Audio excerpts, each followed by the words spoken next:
Good morning and good evening. Thank you so much for joining this panel. Today, I'm Indo Saxena. This panel is a part of our international conference, Great Power Competition, a challenge to the rule-based order. And the panel is focused on South Asia, the geopolitical priority in the US Indo-Pacific strategy. It's very good to see you all. And for the panel, we have Professor Chintamani Mahapatra as a chair of this session. I would like to take the opportunity to introduce you all. Professor Mahapatra is a former faculty at the School of International Studies of Jawaharlal Nehru University, India. He served as Pro-Vice Chancellor there too. He has held various academic and administrative positions in the institution of higher education with the government of India. Professor Mahapatra has authored and edited 8 books and has contributed chapters to about 30 edited books. He has published about 70 research articles in reputed journals.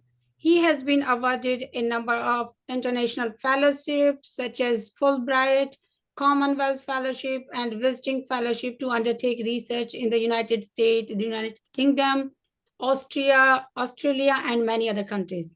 Professor Mahapatra is the founder and the honorary chairman of the Kalinga Institute of Indo-Pacific Studies, that is a research think tank in India. Thank you, Professor Mahapatra, for joining us and taking your time. And we have Major General Binoz Basnet. He is a retired Nepali Army Major General and a political and security analyst. He served 35 years in the Nepalese Army and the 2 engagements with the United Nations peacekeeping operations. He writes regularly on South Asian affairs and regional geopolitics with acute, rational, and articulative approach. Very much. Thank you, Major Basnet, to be here. And we have Dr. Muhammad Aminul Karim. He is a retired Lieutenant General of Bangladesh Army.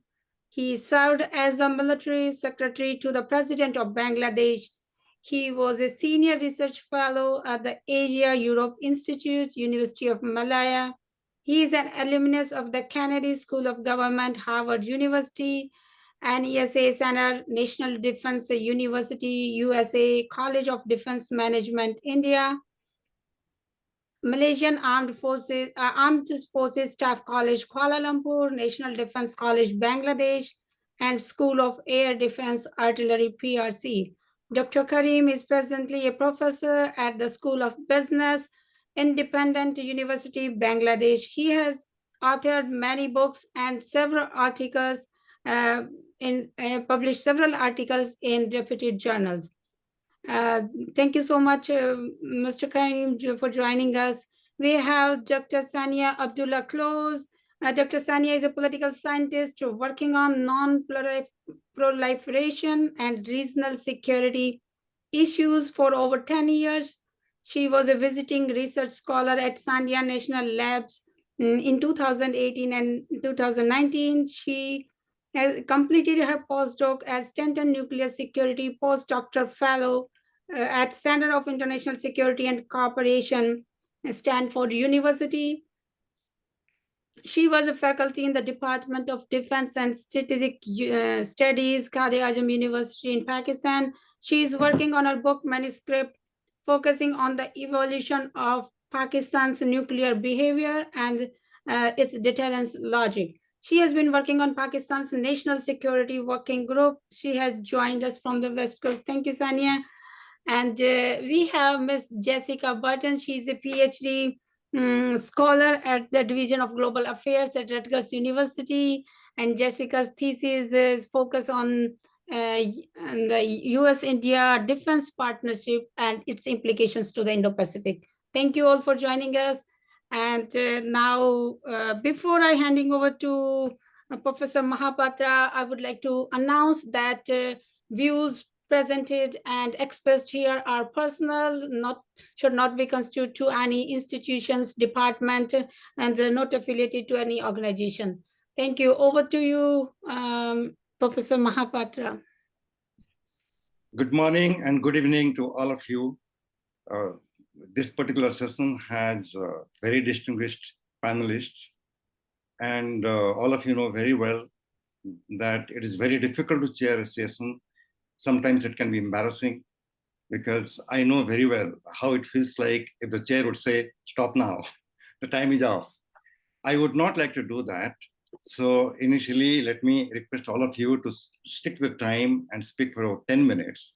I'm sure we have enough time to get back to our points if we could not cover it up during the main presentation.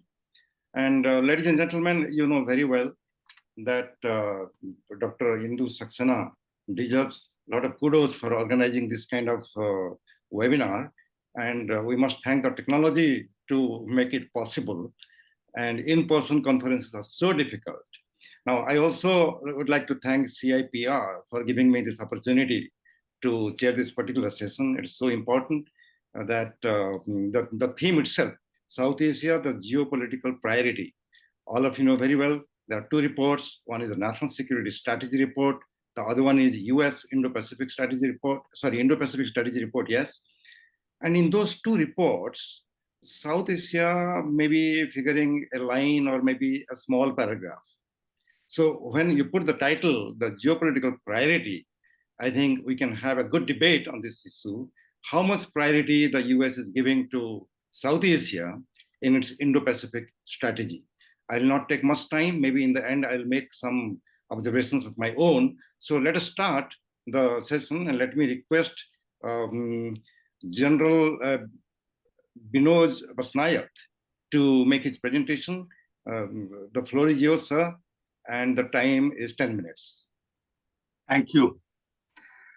Thank you, Professor Chintamani, and thank you, Dr. Saxena. Your efforts, I can see this, you put a lot of effort to get all of us together, and it's a great opportunity for me to be part of the CIPR this evening here in Kathmandu. Okay, let me go straight to the topic. The Indo-Pacific Strategy 2022 is steered by the United States National Security Strategy 2022 and the United States Defense Strategy 2022. So while enunciating about China and South Asia, also connotes US policies towards South Asia, emerging China, and rising India.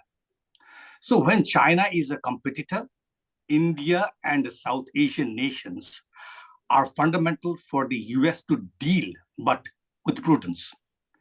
But equally important are the South Asian smaller nations' behavior that play crucial in meeting the goals of the Indo-Pacific strategy, as well as the strategic goals of China and India. In the contested region, smaller nations' interest is for their stability and prosperity. Therefore, the strategies, policies, and programs of bigger powers and the mechanisms to achieve them can either be for the advantage or, if mismanaged, can question national credibility. So some of the points that I would like to say is, one is the Indo-Pacific strategy was flashed out on February 2022, before the interim National Security Strategy of March 2022 and the National Security Strategy 22nd October 2022, and the classified National Defense Strategy 2021 on March, and the unclassified National Defense Strategy on 27th October 2022. So President Trump in 2017 viewed the Indo-Pacific strategy to counter China during his visit to the region. One, it was the United States' continued policy from Obama's Asia pivot, but with the term Indo-Pacific and more open and explicit about China. Second, the importance of coordinations. And third, greater emphasis on the democratic partners, particularly India in South Asians and the region. Biden, after 5 years in May 23, in the Indo-Pacific Economic Forum for Prosperity, launched events in Tokyo, expressed that the future of the 21st century economy is going to be largely written in the Indo-Pacific region. So adding the economic dimensions of national power as the competitor of the coming century and another dimensions of the importance of partners and allies. He spoke, quote, "We're writing the new rules for the 21st century economy that are going to help all our countries' economies grow faster and fairer. And the nations represented here today and those who will join this framework in the future are signing up to work toward an economic vision that will deliver for all the peoples, all our peoples. The vision for an Indo-Pacific is a free and open, connected and prosperous and secure as well as resilient, where economic growth is sustainable and is inclusive," unquote.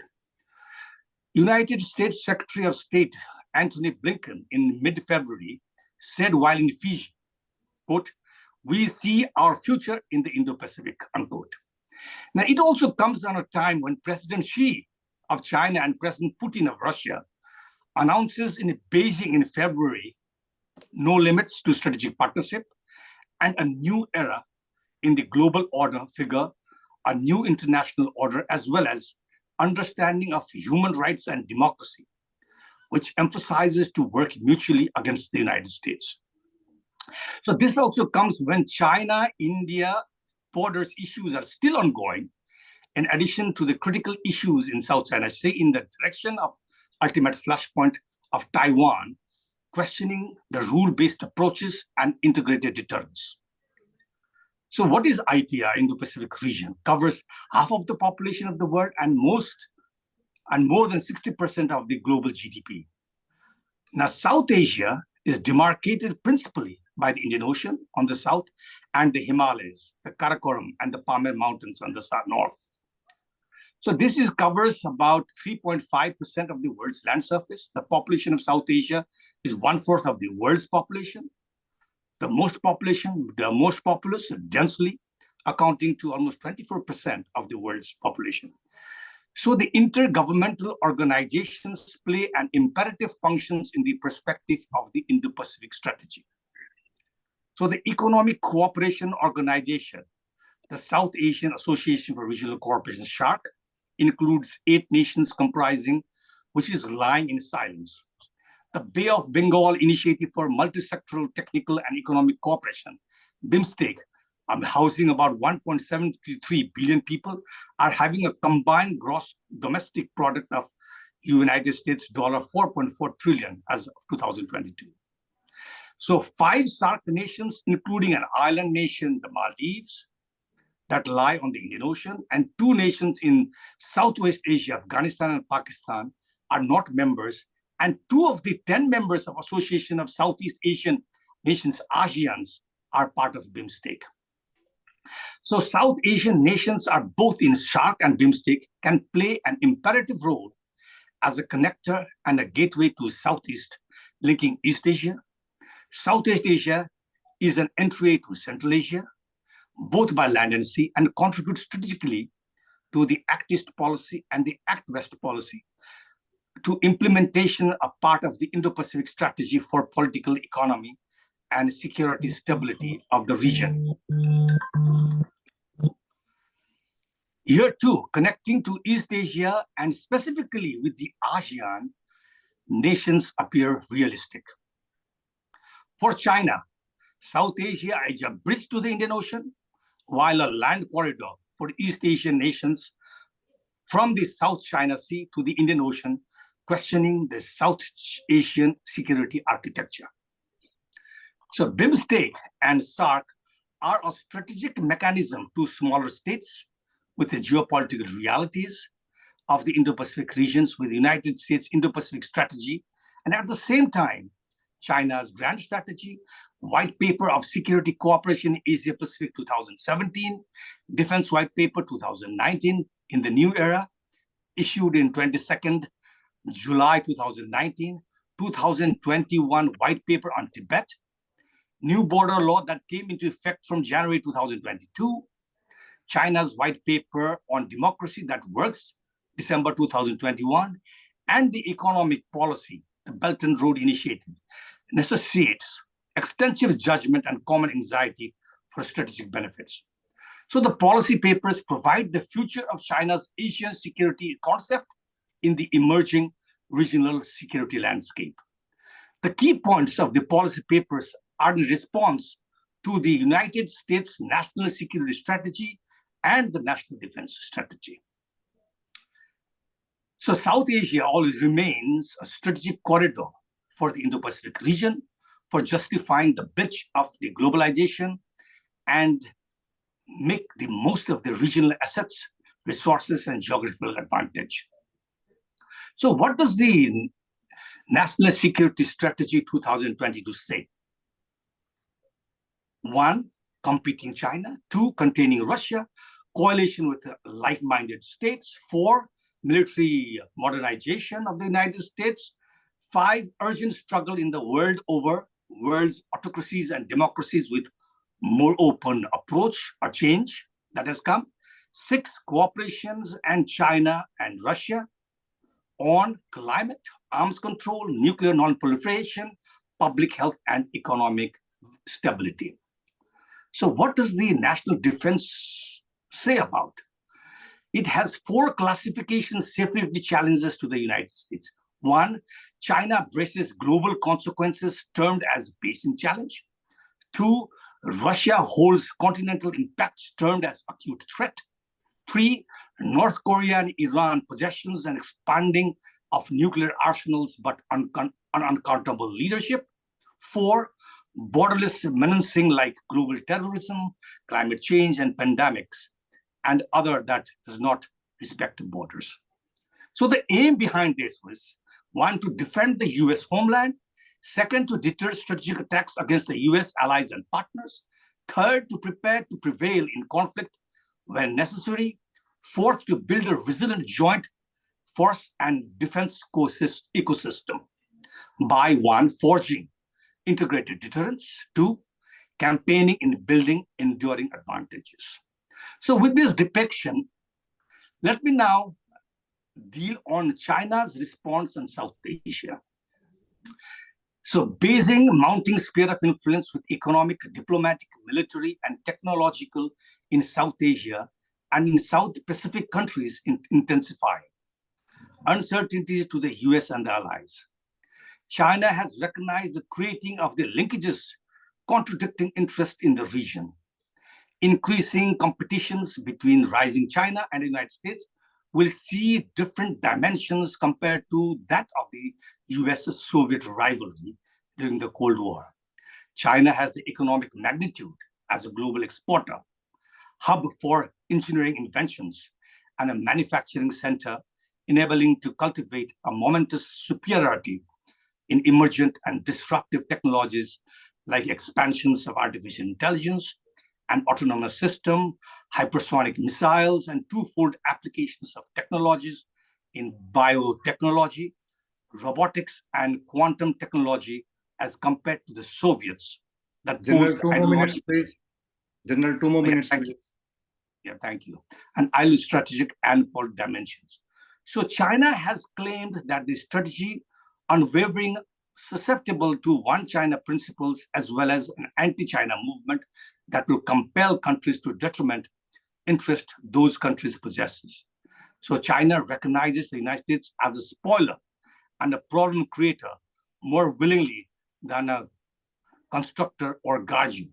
So the Indo-Pacific Strategy 2022 is a resentment that China cannot and will not rise peacefully, that it actively seeks to subvert the West and current world order, and the West must restrict China's rise to prevent serious global consequences known as the China threat theory and the fantasy target in China. So a geopolitical theory to connect the Indian Oceans and the Pacific regions to constrain China's rise and contain China.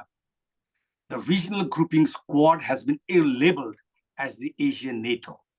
and also to read China's threatened Bangladesh and Sri Lanka not to join Quad, AUKUS, and other aid programs as tool to contain China. Millennium Challenge Corporation Nepal chapter endorsement is an occurrences when China's Ministry of Foreign Affairs reaction came noting that the decisions by the parliament as, quote, it should not interfere in other countries' internal affairs to engage in coercive diplomacy, undermine others' sovereignty and interest out of selfish interest, as well as Beijing always supported Nepal choosing an independent path of development, unquote. So with this, I will be ready to take more questions. And I would like to end here. Thank you. Thank you very much, General Binod. It's a very comprehensive and insightful presentation. We could get glimpses of the dilemma of a small state when the two big elephants are quarreling, fighting, trying to contain each other in the Indo-Pacific. Thank you very much. Now, I'll reserve my comments. Now, let me request Dr. Sania to make her presentation. Dr. Sania? Hello? It's Sania. We can't hear. Unmute yourself, please. Please unmute yourself, Sania. I'm sorry. Yeah, right. I'm here. 10 minutes. Absolutely. So yeah, I would be rather brief, and I think I would like to just focus on Pakistan's place in the U.S. Indo-Pacific strategy, where Pakistan sees itself. As we can see, those who are actually keeping some kind of a eye on the news, Pakistan is going through internal and external balancing. There's a lot of domestic shift in the power politics going on right now, and Pakistan, the objective that is coming out of this all political and domestic turmoil is that different actors within Pakistan are trying to protect its interests in the region and and globally, and they're trying to redefine its lost identity that some actors feel. I'm talking about particularly the political aspect, while maintaining territorial integrity and sovereignty, and also to prioritize its relationship with the great powers. And that is a key factor that how Pakistan has to redefine its foreign policy. The question that was not raised within the policy circles for quite a long time. And even though academics were talking about it, I think this recognition has come forward that Pakistan has to reprioritize its relationship with great powers, particularly with the United States. The biggest challenge for Pakistan right now is, of course, to rebalance or define a counterbalance to a relationship with the United States, or find an equivalent power. If not, they can balance out their relationship with the US. And we see that there is a continuous dissonance, which is not only increasing, but leading towards greater hostility than rapprochement. And there are three reasons behind such developments. One is, of course, the stronger Indo-US ties that we have been watching as students of international politics that definitely started in the 90s. But since then, it has been exponentially getting closer and in just very broad spectrum. And one of the manifestations is the Indo-US Pacific strategy that places India in a pivotal position to cater / control / contain China in the region and beyond. And China, which is seen as a competitor / adversary, is a strong glue that binds US and India's strategic interest, if not in the practical side, at least on theory. And second important factor is fading US interest in Pakistan's geostrategic location. Since 9/11, the successive US governments have gradually diminished Pakistan's role as an ally on the world stage. And we saw that Pakistan's geostrategic location, that was one time a great asset to Pakistan, that Pakistan was using to its advantage, was no more a selling point to the West. From part of the solution in counterterrorism campaign, we saw that Pakistan gradually drifted as becoming part of the problem. We were part of the problem as in the global war on terror. Then we became part of the problem in the counter-proliferation after the revelation of Agu Khan's episode. And then we saw that United States evacuated Osama bin Laden from Pakistan's territory. Then Pakistan's role was confined in the last as eventually a facilitator for the withdrawal of foreign troops from Afghanistan soil. Third important factor that I see is Sino-Pakistan relations. That turned out to be a biggest thorn itself for US interest in the region. I think within the US policymaking circles, there was always a realization that Pakistan's loyalty towards China is more profound than securing US interest in the region. So right now, what we see that there are two equations of international relations building up. On one hand, we see, which is the US Indo-Pacific Strategic Alliance with regional partners that includes, of course, the United States itself, India, Japan, Australia, South Korea, Vietnam, Philippines, Thailand, Taiwan, Singapore, Indonesia, Malaysia, and the Pacific Islands. And on the other hand, we see another alliance emerging, which includes Pakistan, China, Central Asia, Russia, Turkey, North Korea, and possibly Iran. While each of these equations, there are some polarizations going on inside both of them, yet the overall strategic interests try to hold them together. In the first equation, which is the Indo-US Pacific Strategic Alliance, the main element is anti-China that is holding the alliance kind of together.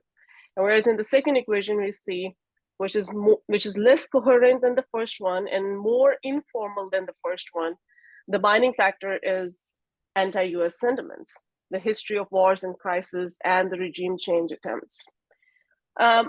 Therefore, Pakistan has been weighing out its options, and despite reluctance to leave its Cold War alliance, which is the United States, it seems more plausible that Pakistan fits more in the second equation, and trying to find its place as a more key actor to develop its strategic as well as military cooperation while not annoying United States as a bigger power.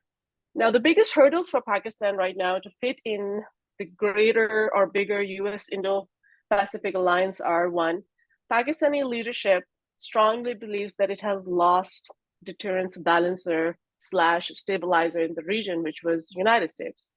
And US cannot be non-partisan in any future crisis between India and Pakistan.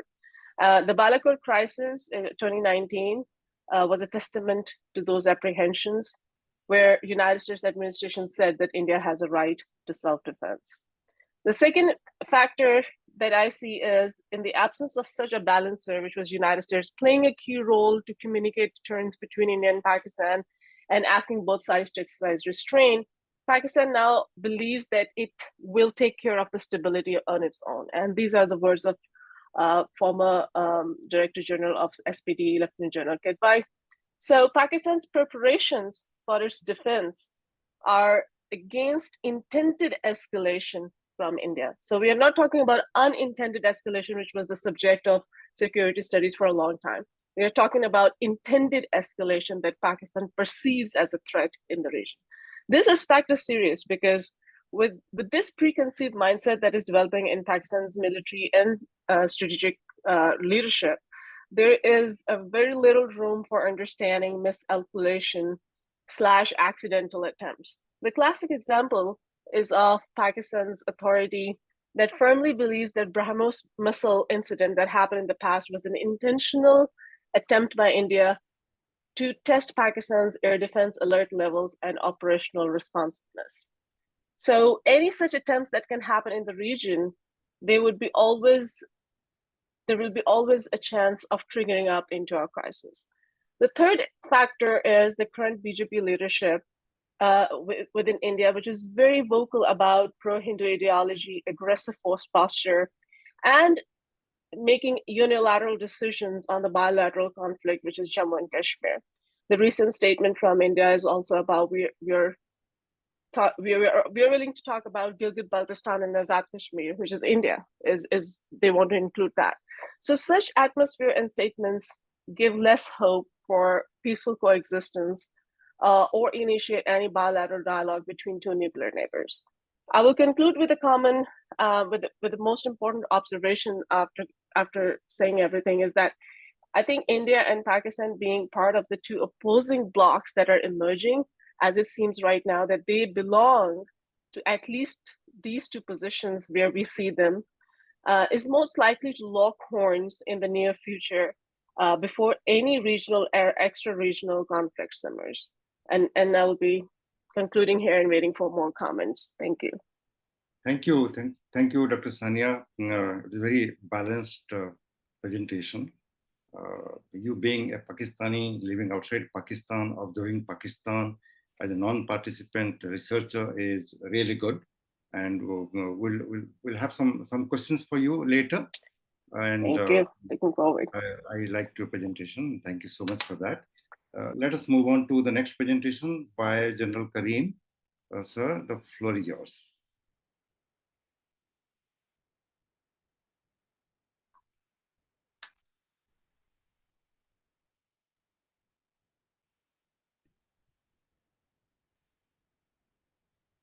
You have to unmute yourself, General. No, I just went out of the screen, actually. Okay. I'm growing old, you know. Thank you, Chairman, Professor Mahapatra. I have heard about you a lot. I think I've read some of your books and papers. Thank you. And thanks to Indu Saxena and my co-speakers here. Samia, fantastic presentation on Pakistan. And to start with, I've just published a book. I think it can, it is published from America. Is China Encircling India? It's published by Nova Science, New York. Okay. I'm talking a lot about India-China relations and their military preparedness and so on and so forth. And India, Pakistan, China, this trio is coming in my book. And also the Quad and other things. Is China Encircling India? By Nova Science, New York. So with that, I will start my deliberation. Ladies and gentlemen, Indo-Pacific region calls for a free and open Indo-Pacific, uninterrupted for trade and overflight and flight and whatever you call it. And it calls for regional connectivity, trade and investment, and deepening bilateral and multilateral partnership. The American doctrine talks about that. Behind the Indo-Pacific lies the Japan's economic support. In fact, Japan is the main, has given the main place of support for this Indo-Pacific concept, and Australia also is there in between. And India's development and Australia's fear of China. There are three areas on which this doctrine has been adopted.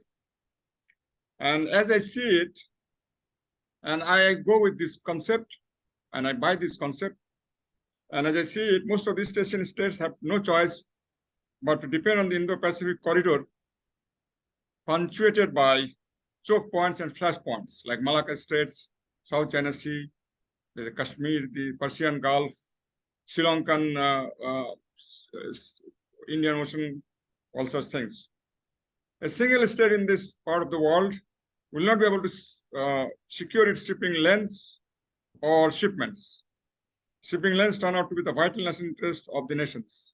This is true for India, this is true for China, this is true for Sri Lanka, this is true for United States of America, this is true for China, Japan, South Korea, and name anything. Now, supporting India's role as a leader, as a regional leader, is one of the hallmarks of this strategy. And that's very critically important to United States and Japan.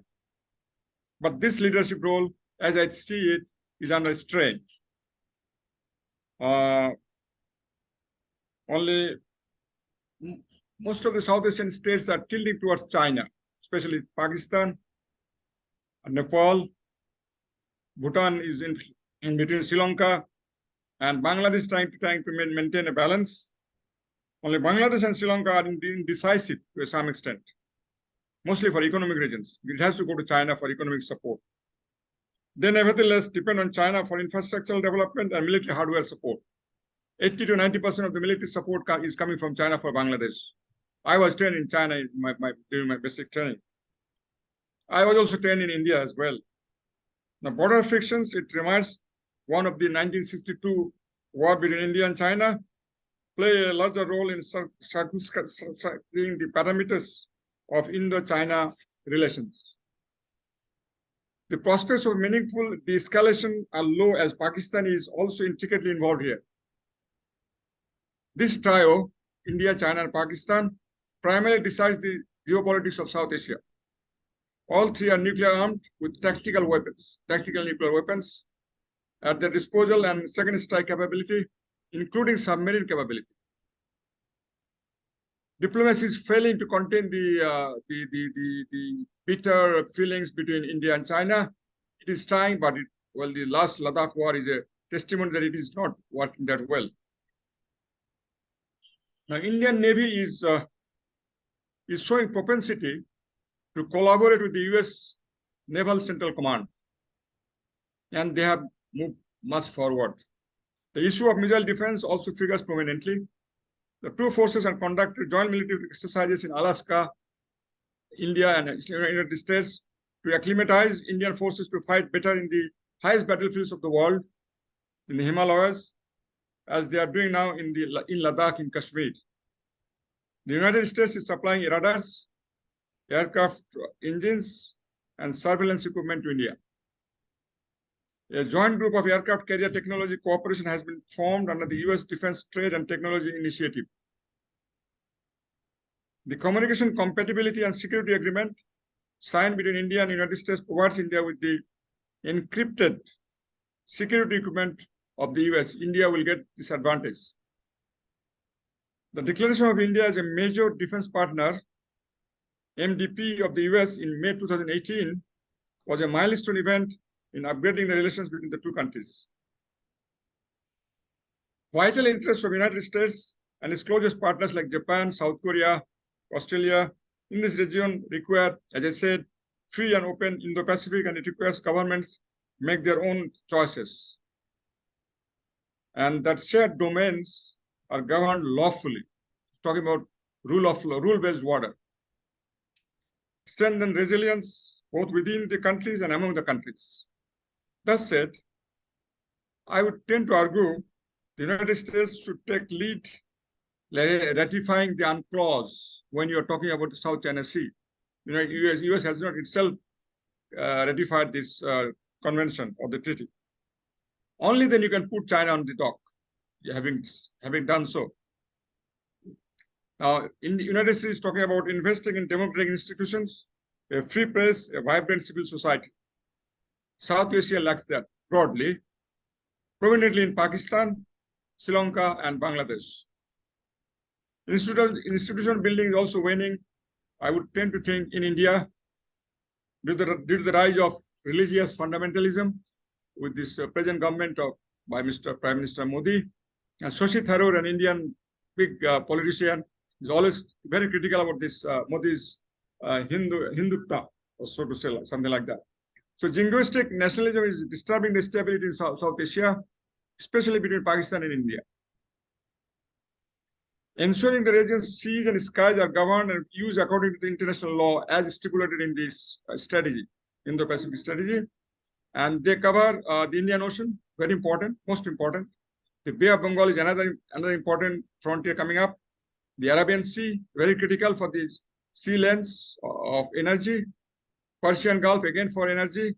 Malacca Strait is very critical for energy for China, especially for China. If we stop Malacca Strait flow of energy for one day, the people of entire China will come down to on the streets. There will be social instability in China.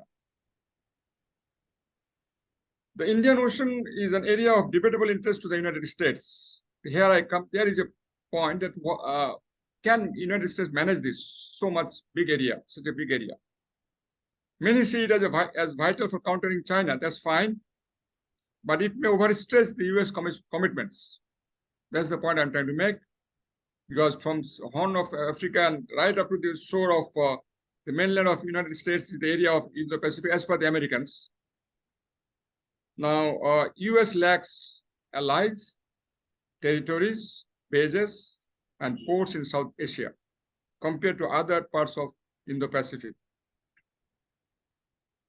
Chinese say, ladies and gentlemen, there is a conflict between Indo-Pacific Alliance and the BRI. But the Americans say, the other day, the American ambassador to Bangladesh said, there is no such conflict between the American IPR or the Indo-Pacific strategy and the BRI. At the end of the day, I would tend to think there is going to be a conflict ultimately.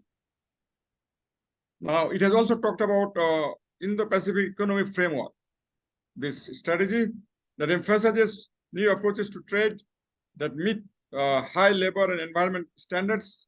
The United States should trust, we should trust the United States because it turned away from TPP, and that's a big point that is spoiling. That's a spoiler in a way.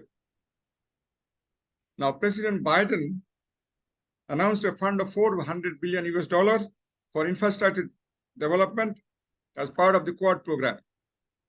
And I would say this is a welcome development or welcome gesture. Now, strengthening the Quad, I think it is encapsulated in the Indo-Pacific strategy, and delivering on its commitments are the other objectives of this strategy or doctrine, whatever you call it. Now, Malabar military drills in the Bay of Bengal now includes all the 4 members of the Quad. This cooperation includes areas from global health, that's fantastic, to climate change, that's again fantastic, to high tech, to maritime security, these are problematic. The high power comes in. The Achilles heel lies at the prospect of US sanctions over India's long-standing defense ties with Russia.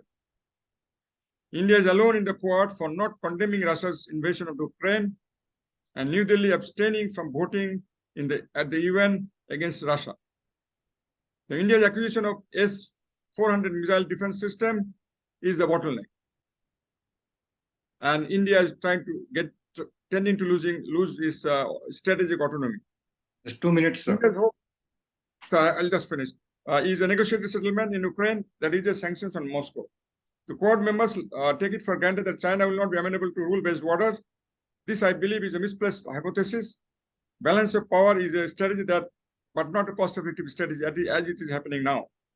Constant dialogue and diplomacy should be the strategy between China and the United States. Just the other day, both the foreign minister and secretary talked about the dialogue, mainly on ending the Ukraine war. There is a silver lining here. Such dialogue should be a constant and routine pattern practice between these 2 superpowers of the world today. China may be pursued to manage Russia. Russia has only turned out to be a junior partner of China. Now, otherwise, the cost will be too hard. Only arming India will not make China nervous, as China is too strong. Its GDP is 5 times that of India. Now, nuclearization of India is not a viable and pragmatic option. Nuclear option always has a serious limit. It is catastrophic with no end in sight. South Asia is already cluttered with too many nuclear weapons. So American and Japanese nuclear support to India may be counterproductive or may be problematic. Thank you very much. My pleasure. Thank you, General, for your comprehensive presentation. Quite a few provocative statements, and some of the points of view are pretty strong, but that will come up during the discussion. Now, let us move on to the last speaker of this session. Jessica, now the entire thing is up to you now to explain what exactly is happening. What are the Americans' priority here? Thank you so much. I'm just going to go ahead and share my screen. Yes. All right. We'll get started now. Good morning. Thank you so much to the conference organizers for inviting me here today, and for each of the panelists' time and attention. I will be presenting my dissertation research entitled She Loves Me Not, Deciphering India's Hedging Approach to U.S. Security Cooperation. So my presentation structure will go as follows. I will begin with an observation regarding the variation in Indian engagement in U.S. security cooperation, followed up with a rationale for why this behavior is puzzling. This basis will then generate a research question, followed by an overview of 3 alternative explanations I will examine. Lastly, I will discuss potential policy contributions in my research. Beginning with my observation, in approximately 2 weeks, the US and India are set to participate in their annual flagship Army exercise, UWS. However, this year's rendition is unprecedented from the previous iterations, as it will take place less than 100 kilometers from the line of actual control, India's disputed border with China. However, this unprecedented cooperation takes place against the backdrop of India's recent decision to remain neutral in the Ukraine crisis. While the Biden administration urged allies and partners to denounce Russia's invasion of Ukraine, the Modi government instead elected to abstain on numerous US-sponsored UN Security Council resolutions condemning Russia and probing into humanitarian concerns, thus following the same diplomatic path chosen by Pakistan and China. The decision to take a position of neutrality, ignoring pressure from multiple American officials and European allies alike, reflects a greater pattern of inconsistency towards US security cooperation. In addition to cooperation and neutrality, Indian behavior also at times indicates non-cooperation, such as its decision to procure Russia's S-400 missile system, despite the possibility of US sanctions and the implications for Indo-US military interoperability. Emblematic of a hedging strategy, India appears to routinely recalibrate its strategic partnership with the US in the security sector, characterized by cooperation, neutrality, and non-cooperation. Simply stated, at times, India cooperates with the US, participating in and elevating selective American-led security endeavors. At others, remains indifferent to American overtures, neither cooperating nor declining, and/or opting instead for domestic security endeavors such as indigenous arms development or unilateral maritime patrols as examples, and periodically declines or pursues behavior that undermines the strategic relationship, such as engaging in security cooperation with a foreign nation, such as Russia instead of the United States. As indicated more formally in Table 1, the aforementioned cases are not isolated, but instead reveal an inconsistent pattern of Indian behavior in US defense initiatives over time and across 4 major domains: arms sales, joint military exercises and patrols, intelligence sharing, and defense research, development, test, and evaluation. While I identify cases here as representing either cooperation or non-cooperation, my further research will take into consideration operational cases within those select domains whereby India selected strategic neutrality, a third option. But why is this behavior puzzling? Over the past decade, there's been a growing convergence in both nations' strategic outlook.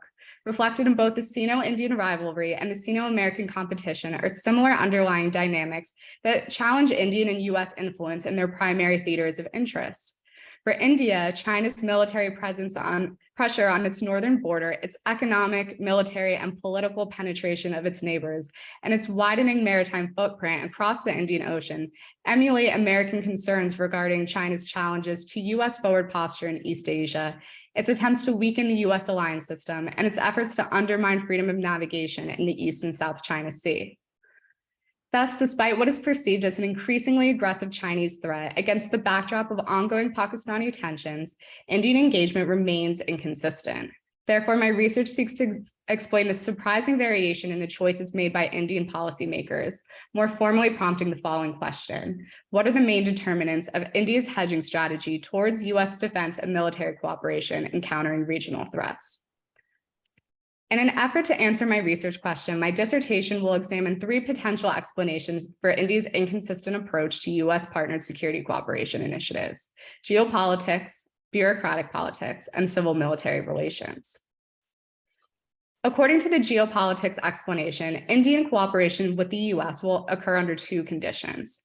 First, when it provides a solution to a short-term, formidable, and realistic threat, primarily related to Pakistan or China. While Indian fears about provoking China have not entirely dissipated, there appears to be less concern with deeper US military engagement and undertaking riskier decision-making in response to the Sino border conflict and other more immediate areas of national concern related to Pakistan. Thus, objective short-term threats engender defense cooperation with the US, while long-term, non-immediate threats lead towards balancing against the US. Additionally, Indian engagement is more likely to emerge when there's a short-term focus on benefits, prioritizing initiatives with more immediate gains and less long-term commitment. Given India's historical reservations regarding the reliability of the US as a strategic partner, there remain hesitations towards engagements that entail long-standing obligations. Thus, India has traditionally favored an ad hoc approach to US security cooperation, rather than embracing a process that requires planning, timely execution, and development. Thus, the geopolitics perspective argues the more immediate the perception of threat and the shorter the commitment, the greater the likelihood of cooperation as opposed to non-cooperation or neutrality. Shifting to a domestic structure approach, the bureaucratic politics explanation argues that the nature of India's defense and security engagement with the US is dictated by the missions of the respected actors involved in the decision-making process, calculated on a cost-benefit ratio related to the department's goals. The preference and interest of 5 organizations involved in the Indian policy decision-making process will be employed, with the Ministry of Defense and the Armed Services argued as more likely to favor cooperation based on their defense-oriented missions, and the Prime Minister's Office, Ministry of External Affairs, and the DRDO argued to be less likely to favor cooperation based on the PMO's potential for foreign policy thinking to be more short-term in nature, MEA's historic Nehruvian foreign policy orientation, and the DRDO's indigenous orientation. Thus, the bureaucratic politics argument is that if departments who have a historical orientation that favors the US have greater influence in the decision-making process, India will be more likely to pursue cooperation with the US as opposed to non-cooperation or neutrality. Lastly, the Civil Military Relations Research Program focuses on the level of autonomy the military can exercise within the contours of civilian political control. While American scholar George Tanham argued in 1999 that India has a long-standing practice of extremely tight civilian control to the extent where the military has almost no input at all in the formulation of higher defense policy and national strategy, nearly 3 decades later, such claims persist. Examining the impact of civil-military relations on military effectiveness, strategic scholar Anant Mukherjee argues that India's current structure of civil-military relations can be characterized by a lack of civilian expertise in military affairs, strong bureaucratic control over the military, and considerable military autonomy over its own affairs. In order to enhance capabilities and bolster strategic readiness, India's military apparatus may prefer cooperation as opposed to non-cooperation or neutrality, when given greater autonomy in the decision-making process. Thus, the armed services are argued to be more likely to favor cooperation in comparison to the PMO, MEA, DRDO, and MOD, with the Navy identified as more likely to do so given their longstanding relations with the US Navy. Thus, the civil military relations perspective argues that if the Indian military has greater autonomy and oversight over US security cooperation initiatives relative to civilian policymakers, the more likely the government's default position will reflect cooperation rather than non-cooperation or neutrality. Utilizing semi-structured interviews, case studies, and archival research, my dissertation seeks to potentially contribute to the policy community in terms of elevating Indian engagement with the Quad. Amongst the Quad members, India is often referred to as the weakest link due to its continued reliance on Russian defense equipment, adherence to non-alignment, and tentativeness in leveraging the Quad as a force multiplier against Chinese influence in the region. Given India's unique position as a rising economic and geopolitical power against the backdrop of its longstanding practice of strategic neutrality, my research aims to enhance US policymakers' understanding of how to mitigate challenges and advance cooperation with this key strategic partner. Despite unprecedented progress the Quad has made in recent years, the lack of joint military operations is an area of critique and one in which my research will hopefully work towards advancing. Thank you all for your time and attention. I look forward to your feedback. Thank you very much, Jessica. You're a good researcher. You are a good researcher. Thank you. All right, you may be able to come up with a good dissertation. No doubt about it. That's my hope. but later, if you work in a government or you get into some policy-oriented think tanks and then interact with the Indians here, then you may have to revise your thesis. That's always the case, right? Right.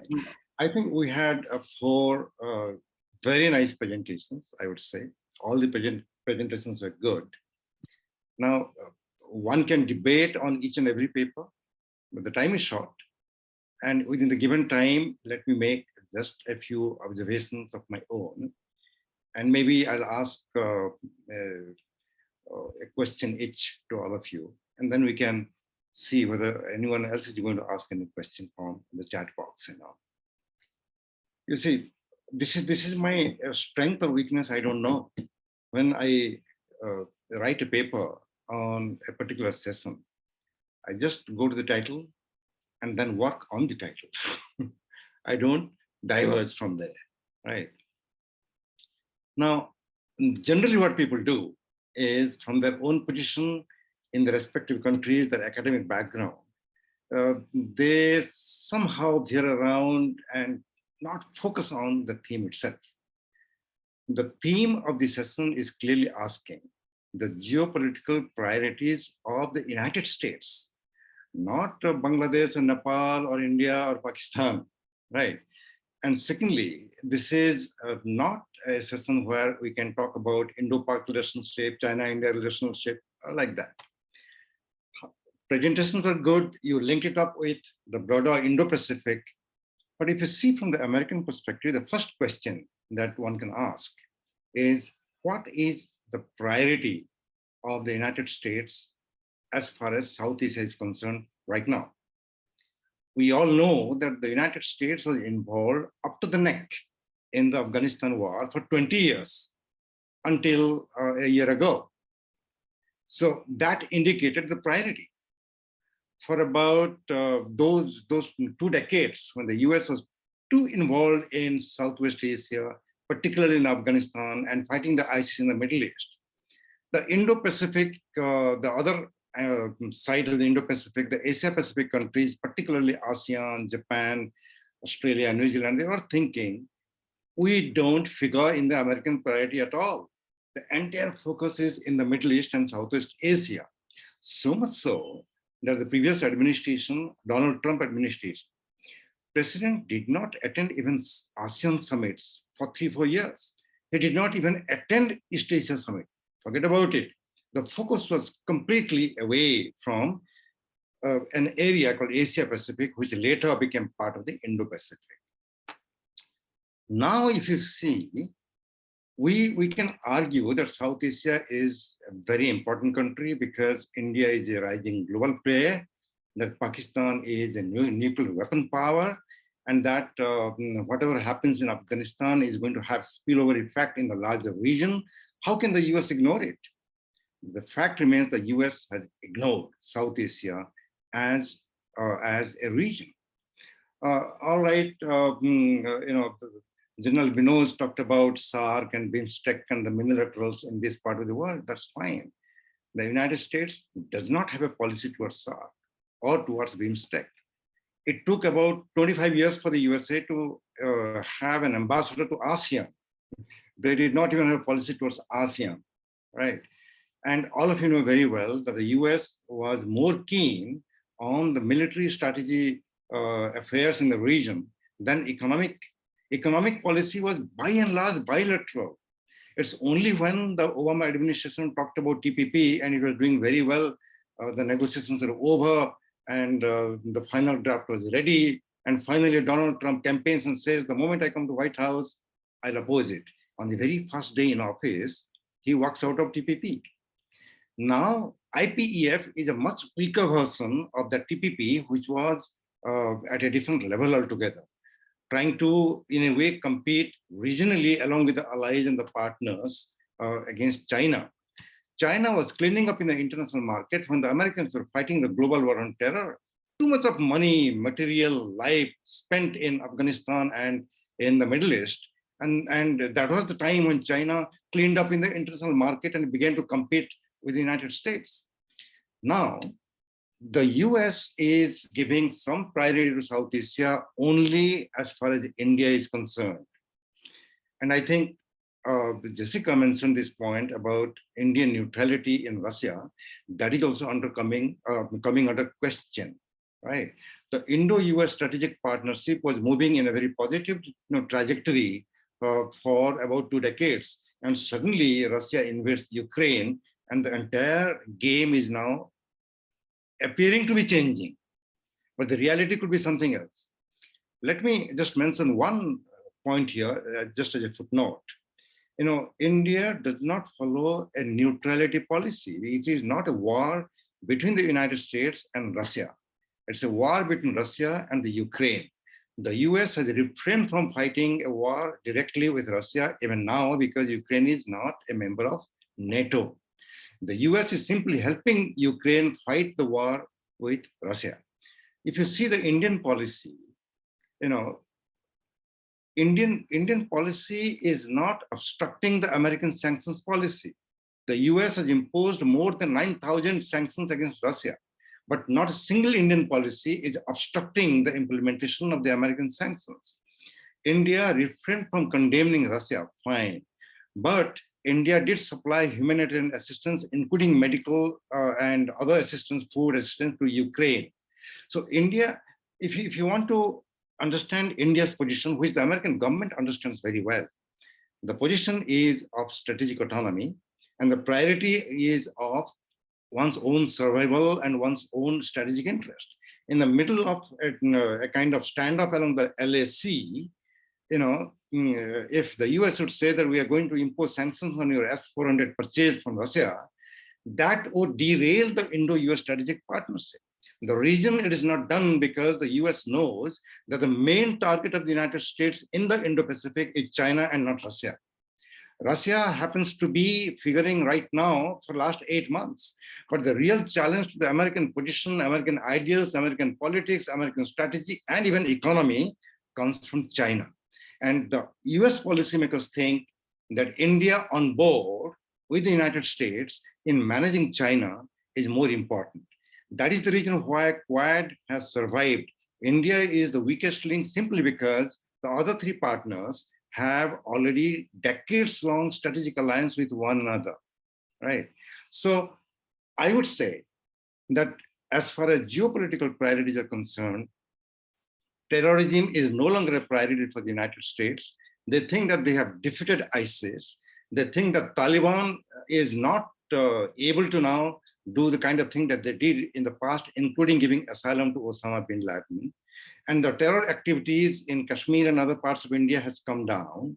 Even within Pakistan, I think Sana made it very, very clear, very beautifully analyzed the internal dynamics in Pakistan, where some groups are actually real trouble. There is more terrorism within Pakistan. If you calculate the number of attacks and all in the last 10 years or so. So the terrorism as an issue is now no longer the American priority.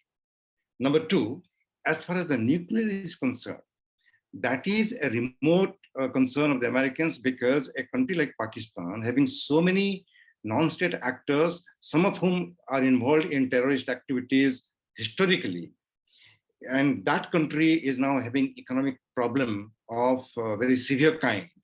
And now there is political instability. So nuclear weapons in a country with political instability, economic trouble, and terror networks still present is a concern. But very interestingly, the Americans don't talk about it at all. The two reports, if you analyze, South Asia doesn't figure, only a little bit India. One paragraph in the Indo-Pacific report and a few lines in the National Security Strategy report, right? So the main question is now for the South Asian, most of the South Asian people who presented here, the kind of dilemma that countries in the Asia Pacific are facing in South Asia, similar kind of problems are facing. That is a big dilemma.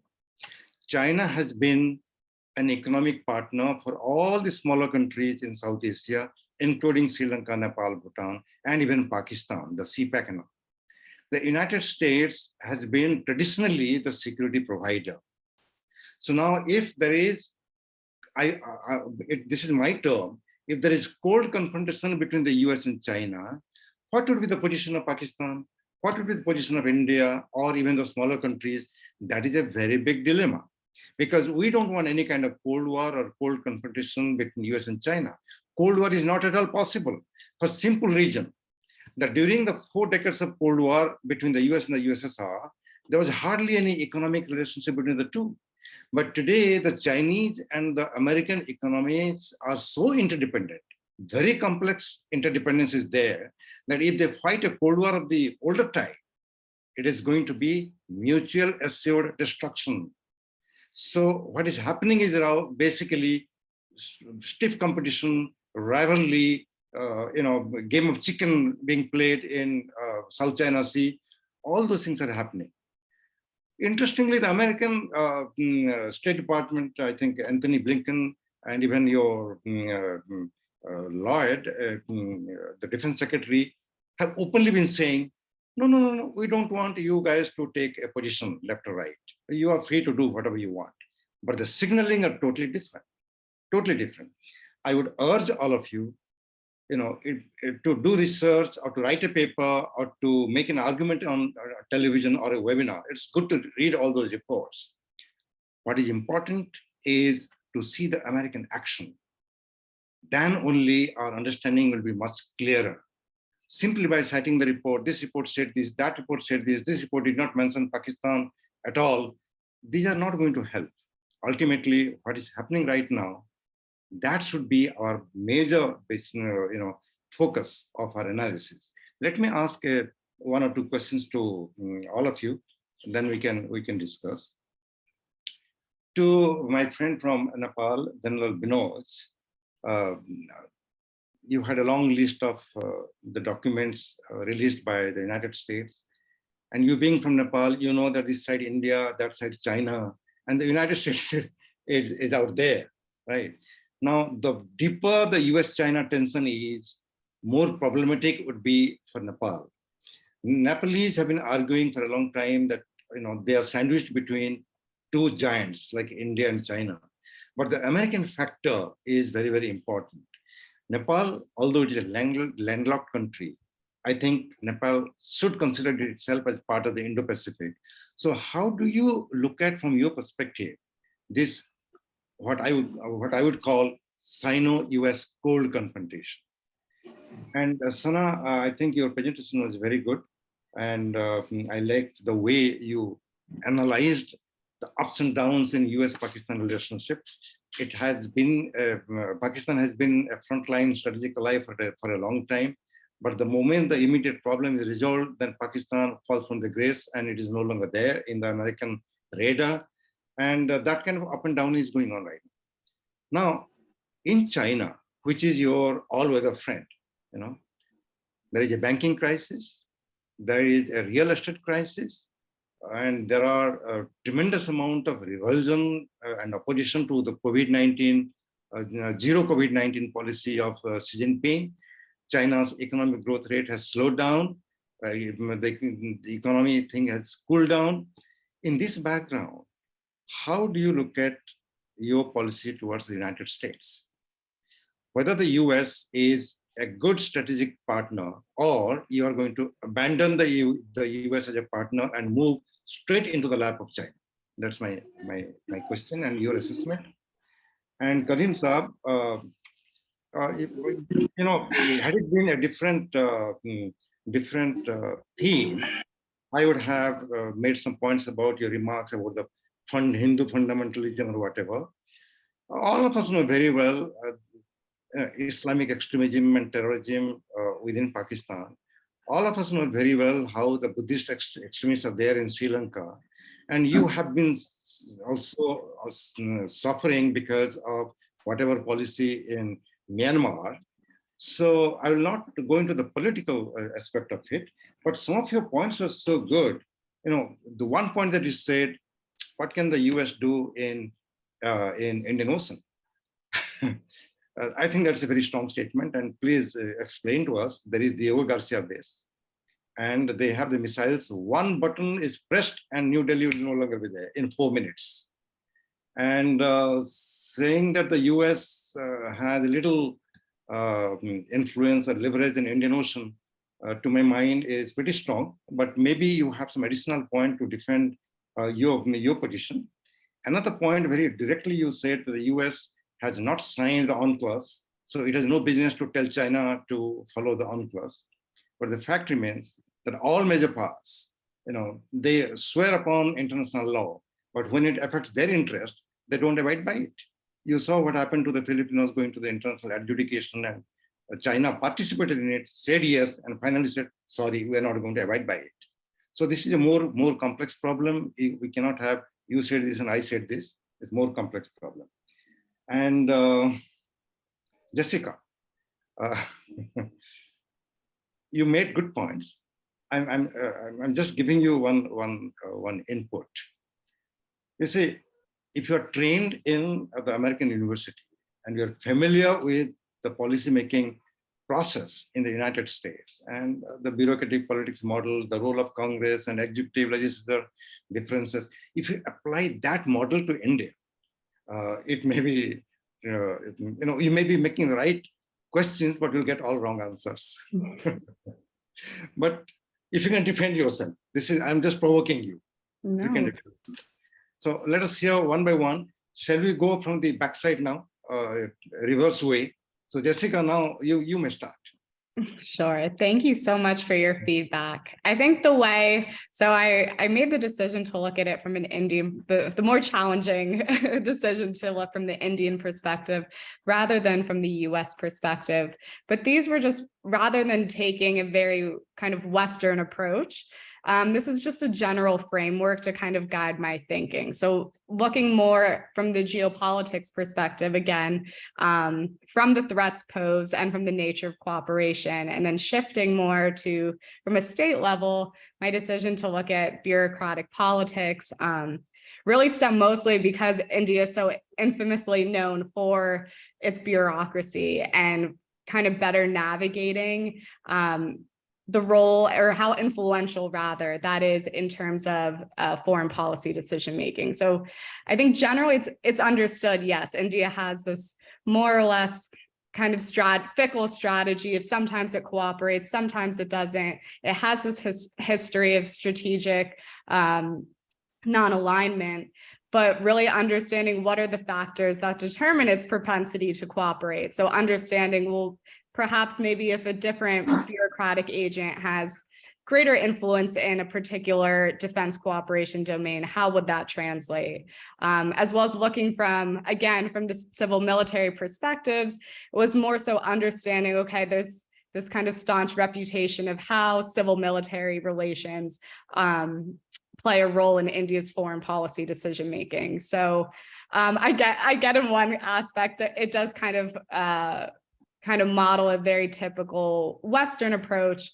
But I think as I'm going about my research, I'm really taking more of a nuanced India-specific take to a broader, I guess, Western framework.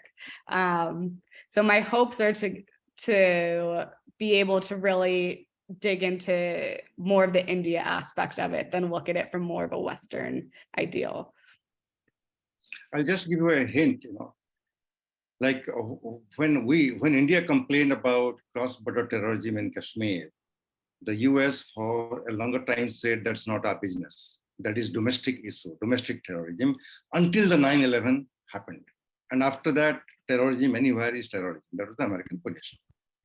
Now, the US would say, the US would ask India that Iran is a terror sponsoring country, and we would not agree with the USA. And we would say that Pakistan terrorist groups are interfering in India, and the US would not support us. So it's not only India which does that. Every country would strategize and take a position on a particular issue on the basis of the merit of the issue and how it affects itself. Like, for example, you said that India is playing a neutral role in Ukraine. Even now, the Biden administration is deeply cooperating with Russia on space cooperation, right? So there are areas which are non-negotiable, and the countries, matured countries, they know their limits. So this double standard, triple standard thing is applied to every country, and particularly after the end of the Cold War, when things are more gray and less black and white, relatively, right? Now, let me now request General Karim, sir, please make your observations. So thank you very much for a very, very tough question, I must say, difficult question. But I'll try to address it as much as I can. First of all, I would like to quote from Paul Kennedy, the great historian of America, and Huntington, the political scientist from Harvard. These are two of my favorite authors, actually. They said America has been overstretching for the last 30, 40 years, 50 years. And America has to pay for that. America paid that in Afghanistan, America paid that in Iraq, America paid that in Syria as well. In Vietnam, long time back. Overstretching is not good. That's what Paul Kennedy and Huntington has cautioned the American administration. based on that, Obama said to shift 60% of its military assets from European theater to Western Pacific. They have not been able to do it as yet because the Ukraine war has all of a sudden has sprung up. So America is now more towards the Russian frontier. Now, China is its main target, that's for sure. Competitor, we call it anything. Now the terrorism is gone, part of it is gone, and they have defeated, as you said, sir. And so Indian Ocean may be and why should the Americans fire from the Indian Ocean? Because their target is only China. They can do it from the Western Pacific. They can do it from South China Sea. They can do it from East China Sea. Now, the vital national interest of USA in Indo-Pacific are Japan, you say the most allied allies of the world, South China Sea, East China Sea, Taiwan, South Korea. Now it has to tackle so many, even Australia is coming in the front line. It has to tackle so many core issues. So why should, no, it is important, but I said it is not a vital national interest. But Malacca Strait is okay, fine. Sea lanes, I think Indian Navy is quite strong now, can take care of the Indian Ocean. Unless the Chinese are coming lock, stock and barrel. I hope the Chinese are not going to come so soon, lock, stock and barrel. I do not support the Chinese policy of 9-dash policy in South China Sea. I don't buy the idea, because you are depriving the other smaller nations like Vietnam, Philippines, Malaysia, Brunei, and even Indonesia. Now, why should not? Why you cannot talk about UNCLOS in respect of South China Sea? America has no business to talk about that. You first ratify yourself, because we are talking about rule-based order. We are talking about rule. The Indo-Saxena professor, Indo-Saxena has given us, said the rule-based order. Now, unless you are ratifying this United Nations Convention, you can't really apply rule-based order here. So there I put my foot down, actually. So UNCLOS should be ratified. Yes, I totally agree that Philippine issue, China was a little embarrassed, greatly embarrassed by that verdict. But you know what China did? Applied the dollar diplomacy and brought over the president of Philippines, and Philippines said, we are fine with that. Well, that's not the way you solve the international problem. Right. South China Sea is a flashpoint, and the restraint must be maintained both by China and America over there. Too many military gadgets are operating there. Right. The aircraft carriers of China are operating there. The aircraft carriers of America are operating there. It's very, very dangerous. And all the ICBMs of China are targeted towards South China Sea and East China Sea and against the American mainland. So Indian Ocean is coming to the sort of periphery. Given a requirement, they will come. But then that's the main, we call it in military, call it center of effort. We call that center of effort, yeah. That's the main effort, actually. We call it main effort.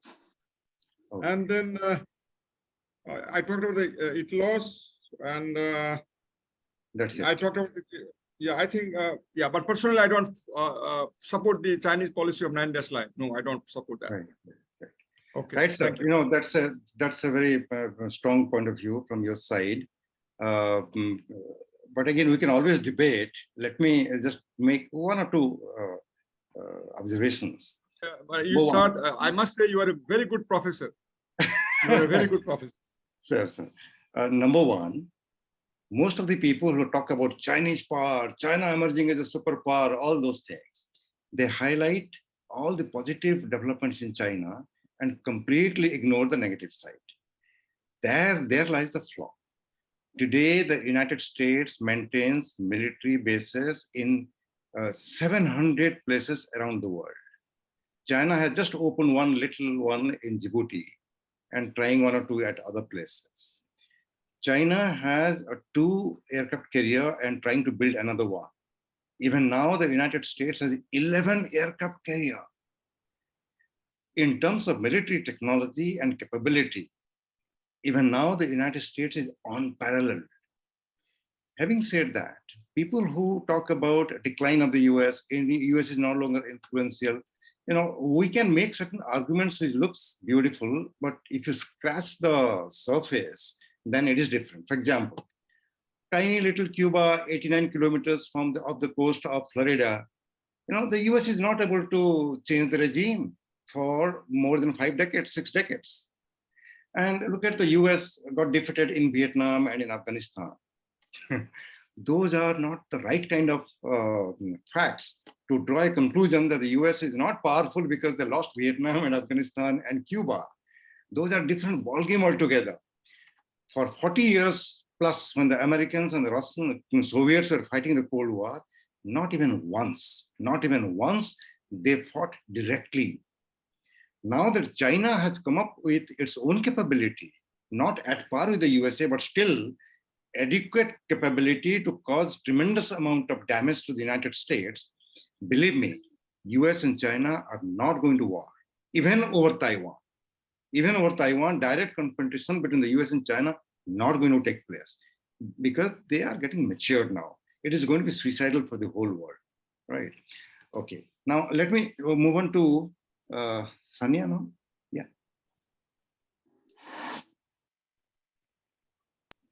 Thank you, Professor Mahapatra, for your very valid observations. Yeah, I will just, I tend to agree with most of the things that you have pointed out. And I think that is a very classic dilemma that is not only Pakistan, China, India, and United States, and most of the other countries that are facing of picking up the block where they want to be, which side they want to be. I think there is a lot of debate within the United States as well, that how they are going to balance their relationship. Well, there was a lot of paranoia about China. They were not expecting Russia to come out so boldly against Ukraine. So that really shook, I think, some of the policymakers within the United States. And let me just come to the economic point that you have raised. I think it's not only China whose economy is kind of going through stagnation period. Most of the world's economies are going through the same phase. And the United States is not out of the equation. Their economy is also going through stagnation phase after the COVID. And it is said that another great recession is just around the corner, according to some economists within the United States. It's just a matter of time, and this is going to be the burden of the great powers who brought this recession, which will impact the world economy. On Pakistan and India, I think they are facing a very similar problem, but against two different partners. Pakistan wants to bridge up United States cooperation with China and wants to be a bridge so they can do what happened in the time of the Nixon. So they can be somewhere a common bridge. And likewise, India wants to do that between United States and Russia, so that they both don't want to pick a side between the two big titans. They want to avoid the clash of the two titans. Again, the ball is very much in the court of the United States. Which devil they want to pick right now? Is it Russia, a bigger devil, or is it China that they want to pick the side with?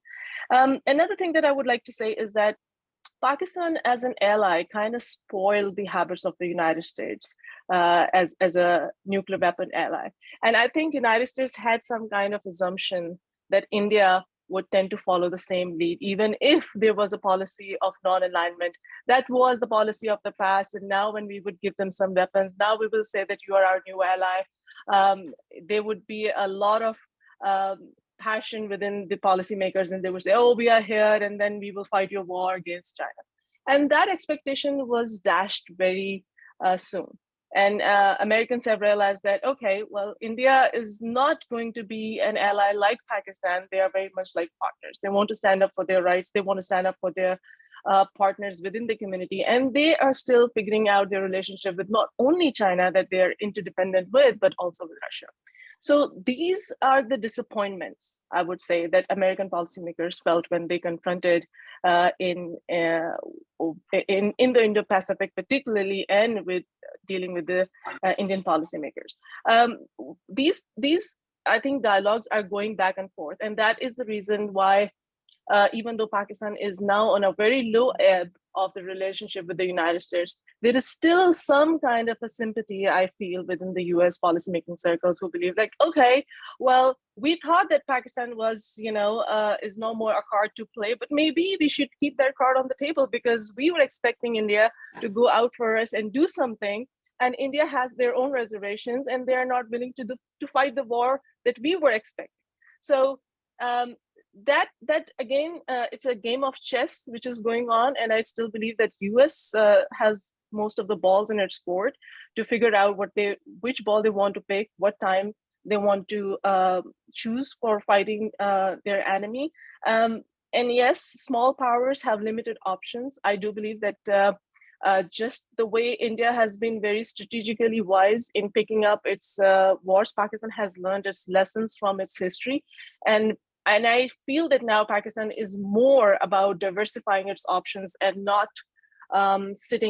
not going to put all eggs in one basket, not even China. So there is a strong realization within Pakistan that the way Pakistan has been putting all its eggs in the basket of the United States was not turning out to be a good strategy. And I'll just leave it there. Excellent observations, and I entirely agree with you. I'll just make a few lines for you as food for thought, because you are writing on Pakistan as well. When I was talking about the Chinese economy, I was hinting at the following. Number one, when Chinese economy, the miracle economy, was galloping like a horse, it became a very attractive country and attractive policy for many, many countries. Now, the thing that Pakistan should learn is this. Whatever happened in Sri Lanka, Hambantota Port, Sri Lanka could not repay the loan. They signed an agreement for 99 years of lease. Now it is under Chinese control. They signed a similar kind of agreement with Ecuador because Ecuador did not have money. China gave $12 billion, signed an agreement. For next 99 years, Ecuador will sell oil to China and only to China. In Nepal, they have been trying for a long time. They helped Nepal in building roads and all. But this BRI thing is actually facing a lot of problems. Within Pakistan, you know very well that how 12,000 Pakistani soldiers are employed to protect the Chinese. And the problem with China is, the Chinese capital, the Chinese technicians, the Chinese engineers, the Chinese laborers, they come and do everything. And in the long run, when they give a picture of win-win and you're going to have fantastic infrastructure, in between you find that it's a big loss for the domestic country. And China is going to dominate. Now, this thing is now waking up. I mean, people are waking up to this reality in Africa, in Eastern Europe as well. So when the Chinese economy slows down, then the BRI will suffer more. So Pakistan has to strategize, and as you said very correctly, Pakistan has just begun to diversify. Putting lots of eggs in one basket is not going to help a country like India or Pakistan or Nepal, Bhutan, any country for that matter. Right? But your observations are very pertinent, and I agree with you entirely. Now, let me go to the last one to comment, but the first one to present, General Binod. Now, please. Yeah, thank you. Yeah. Thank you, Professor Chintamani. It was nice to listen to you, though I disagree with most of the things that you've been saying. And one thing we must really realize is what were 1950s and the 21st century, South Asia. Things have changed a lot. And things have changed for the betterment for smaller nations. If you look at Europe today, and in the international diplomacy in Europe, I mean, smaller nations have always suffered. I mean, they thought that once the collapse of the Soviet Union would provide them and a way that would give them a secure environment for their stability and prosperity. Suddenly, the attack in Ukraine changed the whole dimensions. So why was South Asia divided on the United Nations proposal? One thing for certain, is the fear that smaller nations have if the smaller nations in South Asia will return to the environment of the 1970s. But this is why when I brought up the issues about BIMSTEC and SAARC, this is where the Americans and the Indo-Pacific strategy must come in. Whenever the Americans are in Nepal, Kathmandu, one thing the politicians and the intellectuals always ask is, do you look Nepal from the eyes of India, or are you going to look into Nepal from a point of view that Nepal is an independent state? These are facts. And these are things that has been in the perceptions of the Nepal right from the establishment as a sovereign country. Now, the other thing that I would like to say is, so when the United States, the global power, is competing with China, the regional organizations intergovernmental organizations will play an important part on how they deal with the particular countries. Like, for example, yes, the United States proposal on MCC was a question, but it was more trying to expulse United Nations presence in South Asia. And not just in South Asia, if we talk about examples that has happened in the Indo-Pacific, and there has always been an example, could be the North Koreans and the bilateral talks that the United States Trump administration had. A look at how United States must go away from the Indo-Pacific region. But when things are focused in the Indo-Pacific regions for the next century or the coming century, now the smaller nations must play a role, and the United States also must play a role on how to preserve their stability and using the only global power that can assist. And more than the bilateral mechanism, I think the United States approach to the IPS must be through the intergovernmental organizations.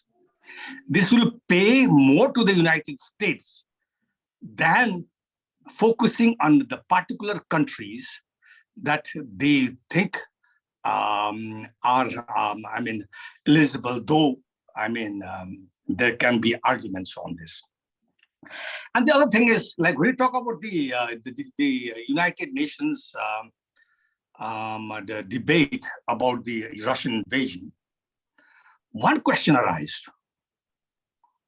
principle versus the interest versus the international law.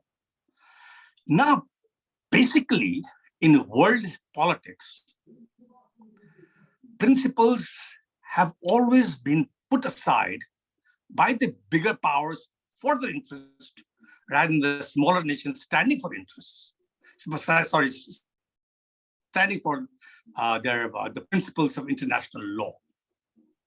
So this is where the differences are. So until and unless in the changing dynamics, when the United States is putting so much of preference in India as a regional power who takes democracy as one of the means to achievements, when they say, this is where things has to come up. This is where India has to garner all the South Asian nations for their prosperity. For example, let me say Nepal and India relationship, Nepal and South Asian relationship. India must be able to be open enough, and they should stride to the fact to use Nepal's resources so that the region can benefit and India prospers. This is how India can take the whole of the South Asian together, not as the 1970s, but in a different perceptions of the 21st century. Now, why does smaller nations rely on a bigger power? had written an article saying that United States, like in Mongolia, must be regarded as the third neighbor of Nepal. I argue because United States, the only global power, can stand or put its foot down on safeguarding the interest of smaller nations. Now things have changed. It's not Europe-centric, it's Indo-Pacific centric, and the blocks are in our borders in the north. And if we have to take sides, will it be the philosophical sides we take, or will it be the development side? Look at South America.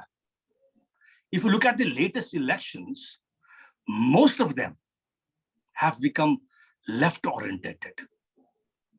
So what does that mean to the United States, right south of what it is? Do they want the same thing to be seen in South Asia? So Okay, the United conclude, States, the United States and the Indo-Pacific strategy should not just focus on what United States achieves or what India is going to achieve in South Asia or what India wants in South Asia. It has to be a combination of what smaller states' desires and interests are together with what the United States and the policies meet. Right. So, I mean, like if you look at the recent examples of MCC, there's a lot of controversies, Nepal chapter. But ultimately, it was using the resources that Nepal has so that Nepal economically can gain further stability and prosperity. So I always argued right from the beginning that MCC is a grant that the United States give. Though it sounded like being anti-China or something like that, it's not. It's being pro-Nepal and the resources being used. So I think the Indo-Pacific strategy must focus on what the smallest nations want rather than the big powers in South Asia wants to achieve. Right. Thank you. Right. Thank you. Thank you, General. That is a very good perspective from a small country dilemma and desires and expectations and all. In the interest of time, I'll just make one or two observations and then we can conclude. Induji? If you have any question from the audience, we can ask. We can go ahead. Yeah. But first go ahead with your observation, please. Okay. My research 40 years ago began on regional organizations. That was ASEAN. I broke my neck in all the American presidential libraries, national archives, in London, the Public Record Office, and wrote a book, American Role in ASEAN. I found that ASEAN was made in Washington, DC. And it is based on archival research. Today, after so many years of evolution of ASEAN and people talk about ASEAN centrality, if you see the real picture, ASEAN is not even able to have one position on South China Sea. ASEAN trade among the ASEAN countries is very limited. ASEAN faced a survival crisis after the end of the Cold War. And now then they began to have East Asia Summit and ASEAN Regional Forum and ASEAN Summit, all big talking shop. Now complaining Americans are not even looking at us. Look at the European Union. At one time, the European Union thought the world politics is going to evolve in such a way that this side is going to be United States of America and here United States of Europe. The balloon burst when Great Britain left the EU. And during the pandemic, the way the divisions among the European countries took place, and some of the countries like Greece and Italy, they began to shout, we are European Union and our people are dying. Can't you help us? In other words, what I'm hinting is regional cooperation is very good. It should continue, but we have to base our analysis on the reality. In fact, it is a very tough world for a poor country and a weak country. It's a dog-eat-dog world, irrespective of international law, United Nations Charter, we can swear upon them. But in reality, if you do real understanding of how things happen, it's a very tough world. It's only your diplomacy, partly luck and partly diplomacy, and your ability to maneuver among the major powers for the benefit of the small countries, that the smaller countries, so many of them are surviving today. Very, very tough world. So I can really feel the way you're arguing about what the US should do. Even I feel that way. That is an ideal situation. We may not be able to reach the goal, but closer we go, better it is for smaller countries and even for bigger countries and all that. Now, with these brief observations, if there is anybody who would like to ask a question, please shoot your missiles. Yes, sir. General Karim. Please unmute yourself. One small question for Jessica and one for Samia. Jessica, can you, are you aware that India is going for theaterization of its forces? You talked about the Prime Minister's Office, Ministry of Defense, and civil military relations, and you talked about the Navy, Army, Air Force. But China has gone for huge theaterization. Western theater is poised against India and is very, very well networked. It is called network-centric war. China is capable of fighting a network-centric war. So India has now decided to go for theaterization of its forces. Are you aware of this development? I would tend to suggest you can include that in your thesis. They are already in the process, and their chief of defense staff is now much more independent. So civil military relations in India has now improved. It has now more gone towards the military. The Ministry of Defense cannot do whatever they feel like. Now this CDS is very powerful in India now, and that's a good development. I have written a paper on this civil military relations in South Asia. You can look for that. I've given some hints on that, and I have an idea for Samia. No. Can you clarify the linkages between external and internal balancing that you talked about for Pakistan? Yeah, that's it. Thank you. Okay, please try to answer. Your response, Jessica? Jessica first, yeah. Sure. Thank you so much for your feedback. I really appreciate it. In your opinion, do you think that this reorganization has a greater impact? And you're saying now that the military has more influence. Would you say, in your opinion, does this engender greater cooperation with the US? Or in your opinion, do you believe that this is something that might hamper the level and the forms of cooperation? This will enhance cooperation with the US or any other, because the military has its own culture and language, which the civilian bureaucrats don't understand. And this was a great, problem in Indian civil military relations. The civil bureaucrats are very, very powerful. So Indian military was not liking that. Now they're trying to get away from that control. And now CDS in India is a full-fledged commander. He's commander of all the forces. And they are going for theaterization. Theaterization means you have all the forces together. Army, Navy, Air Force are fighting together. So long, Army had a different command, Navy had another command, Air Force had another command. Now they are trying to put all together. This is called theaterization. So I would tend to argue that you can look into this area, and I would say civil military relations in India has greatly improved after this. Because I'm a military man, I would like to have, would not like to be dominated by civilian bureaucrats. And I was trained in India for 1 year. I understand their dynamics a little better than others, probably. Yeah. That is an input, food for thought. You can think about it. You can think about it. Yeah. Right. Sana? Thank you for your question. Yes, so internal and external balancing that I'm referring to is right now domestic shift in the power politics that is happening in Pakistan right now. We do see that civil military relationships have never been smooth in Pakistan. There's always some kind of a rift. And today what is going on is that we have a stronger political party, which is led by Imran Khan, which is right now on the streets gathering masses. And Imran's ideology and his philosophy for a foreign policy is something that is resonating with most of the masses within the country. And Imran is talking about more sovereign Pakistan, in a sense that Pakistan need to diversify its options, something that is inspired from Indian foreign policy, and not putting all eggs in one basket. And that is the voice of, I think, most of the academic circles for a long time. It's not something that is very integral or very new within what Imran Khan is propagating. The military establishment, on the contrary, they are very clear. Once they don't want to let go of power, obviously, from their own hands in Pakistan's foreign policy.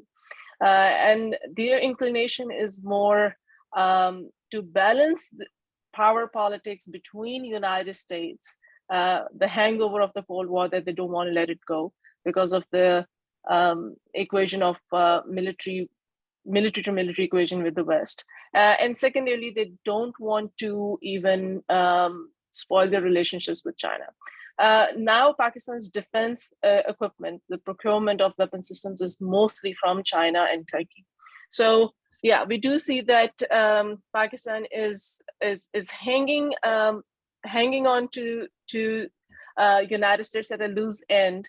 But yes, there is more inclination to how much we can get the benefit out of China and Russia, because on the naval side, there is also a strategic agreement of strategic alliance, naval alliance with Russia. So things are, that's what I was trying to refer, that within the Pakistan itself, the civil military turmoil that is happening will also determine the balancing of relationships with the West and with outside the region, whether whosoever will turn out in the political power, regardless, the fact is that military establishment will be calling the key shots. At least that is what I see whilst sitting outside, because I don't see that military would let go of the power that they have. And if they are what they have been doing in the past, I think they will try to develop more and more cooperation with China and Russia, while trying to get maximum they can get out of the United States. But again, the interest of the United States is not as much in Pakistan as it is now towards India. So that's what I actually referred by saying internal and external balancing. Can I interject for just Jessica? You're okay. But can I give the theoretical answer to this question? I'll give a theoretical answer. Theoretical answer in the sense that what is external balancing and internal balancing. External balancing is done through creating allies. Like you have a good alliance system with China or with Iran, maybe someday. That's called external balancing. And when you are developing your own military power, that's called internal balancing. Theoretically, I understand that way. Could I make that point clear? Internal balancing, you modernize your military, you diversify the power of your military, you have the second strike capability, you go to the sea, you go to the ocean, you go to the mountains. So that's called internal balancing. Through that, you are creating deterrence for your opponents. Right. I think Dr. Indo, we had a fantastic panel. I'm sure I learned a great deal from brilliant presentations and the discussion also. In the interest of time, may I request you to have the last word? Yes, thank you so much, Professor Mahapatra. Like it was so difficult and complex. It seemed initially, and you mentioned too, but by your balanced, calm analysis in each and every presentation and the feedback comments, it made it so easy. Thank you so much. And the panelists, they also did a fantastic job and with their balanced approach. And I look forward to hosting you all in person, maybe hopefully next year in the next conference. Thank you, Mr. Basnayat. Thank you, Professor Karim. Thank you, Sanya. Thank you, Jessica. And thank you to the audience, our organizing committee, our consortium members who helped us here and I received numerous encouraging messages from the community. I thank you all who indirectly supported this event and the conference as well. Thank you all for being Thank here you, today. and good afternoon and good night. Thank you, Dr. Mahapatra, and good night from my side. Namaste, namaste. Thank you, everyone. Thank Thank you. you. Thank you. Thank you Bye-bye. so much, Dr. Saxena, and Thank- all the panelists. It is wonderful being together with you. Yeah. Hope we will be in touch in the future. Let's keep in Sure, touch. sure, Jessica, sure. you are from Sure. which country? Jessica, you are from which country? From the Nepal. US. Hey, sorry. US. Okay, hope to see you in person someday. Huh? Right. Yeah, we will Yes, hope to, yes, yeah, surely, yeah. Professor. surely. Once I'm in Delhi, I'll look for you, sir. Yes, Sure, yes.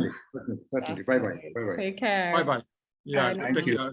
Back to Dr. Indu. Thank you, Dr. Indu. Dr. Indu, thank you very much. Thank you, Major Excellent. General. Thank you, Lieutenant General. My pleasure. My pleasure. Thank you.